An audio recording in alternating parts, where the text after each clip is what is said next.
はい、皆さんこんにちは。立花さゆりです。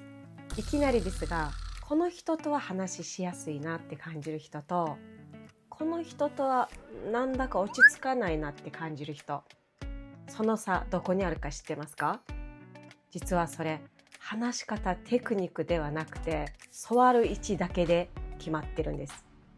では結論からいきます。相手と仲良くなりたければ、絶対に相手の右側に座ってください。人間の心理は4つのポジションで全く違う反応が起こります。まず正面です。正面は開示か対立です。そして相手の左側です。左側は防御と緊張です。そして相手の右側です。安心とリラックスです。そして背面です。背面は本能的な恐怖です。ではなぜこの右側が最強なのかって言いますと、それは人間の心臓の位置に関係があります。今日は座り方の心理学について深掘りしていきます。これらをマスターすれば相手にはもうそわそわさせることはありません。そしてこの動画の最後の方にですね、さゆり先生の小話っていうコーナーがあります。私が日常で感じたこと、そして気づきなどをお話ししてます。皆さんよかったらぜひ最後まで見てください。そしてこの動画がたくさんの方に届くように、皆さんいいねボタンと、そしてコメントもぜひお願いします。そうすると YouTube のアルゴリズムが他の方にもおすすめしてくれます。そしてもしよかったらチャンネル登録もよろしくお願いします。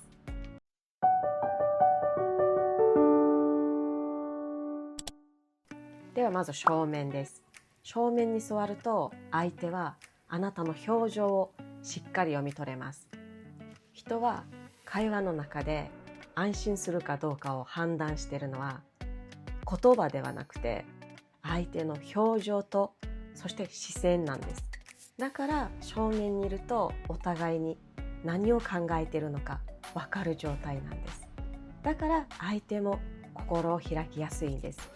ただし一つ注意点があります。近すぎると対立モードに入ってしまいます。なのでポイントは2つです。1つ目は少し距離を取ることです。そして2つ目のポイント、これ大事です。少しだけ角度をつけてあげることです。この2つを意識してください。では続いて左側です。相手の左側に座ってしまうと相手は緊張しやすくなってしまうんです。冒頭でも少し言いましたが、私たちの心臓って真ん中、ほぼ真ん中なんですけど、鼓動が左側が強いんです。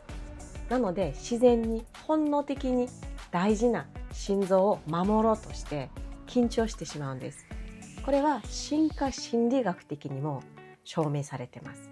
なので初対面の相手、そして警戒心の強い相手の左側に座ってしまうと距離が縮まりにくくなります。では次に右側です。相手の右側に座るとどうなりますか？はい、相手はほっとします。なぜかって言ったら心臓を守る必要がないからなんです。だから相手は安心して話しやすくなってあなたのことを受け入れやすくなります。実際にカウンセリング、そして接客でも真正面ではなくて少しだけ右寄りに座る配置がよく使われています。もしあなたが相手と仲良くなりたい、距離を縮めたい、本音を聞きたい、そう思ってるなら絶対に相手の右側に座ってください。かなり効きます。はい、最後の背面です。一番 NG です。そして恐怖のエリアとも言われています。背後に誰かがいると脳は危険かもしれないって判断してしまうんです。だから落ち着かない、話に集中できない、早く帰りたいってなります。例えばカフェに行って無意識的に壁を背にして座る人多いじゃないですか。あれは本能的に自分を守るためのポジションを選んでいるんです。では今日の話をまとめます。まず正面です。正面に座ると相手は心を開きやすくなります。でも距離注意です。次左側です。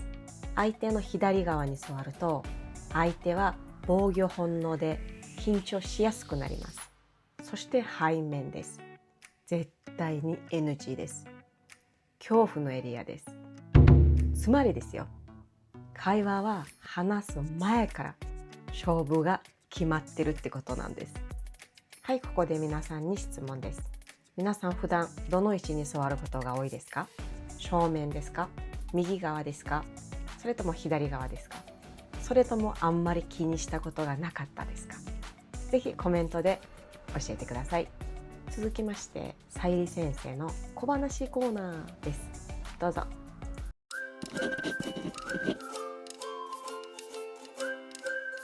はい、ではさゆり先生の小話コーナーが始まりました。イエーイ。私の周りがこの YouTube をいつも見てくださってて、でよく聞いてくるんですよ。あんなにネタどっから出てるのとか。私ね、結構前から iPhone のノートってあるじゃないですか、アプリ。あれにいっぱい書き留めてきたんですよ。で古いのを見たら2019年だったんですよ。だから今2026年なので7年前から7年分のネタがあるんですよ。なのでこれからもいっぱい面白いネタを皆さんにお届けできたらなと思ってます。不思議なもんですよね。2019年にやってたんですね。でその時は私多分 YouTube やろうと思ってたんかな、それとも本にしたいと思ってたのかな。でもちょうどいいです。助かってます、7年前の私にそれと皆さん何か困ったことがあったとか、これについてどう思いますかなどあればぜひコメントで教えてください。以上、さゆり先生の小話コーナーでした。最後まで見ていただいてありがとうございます。皆さんぜひいいねボタンと、そしてチャンネル登録、そしてベルマークもオンにしてください。ではまた次の動画でお会いしましょう。さよなら。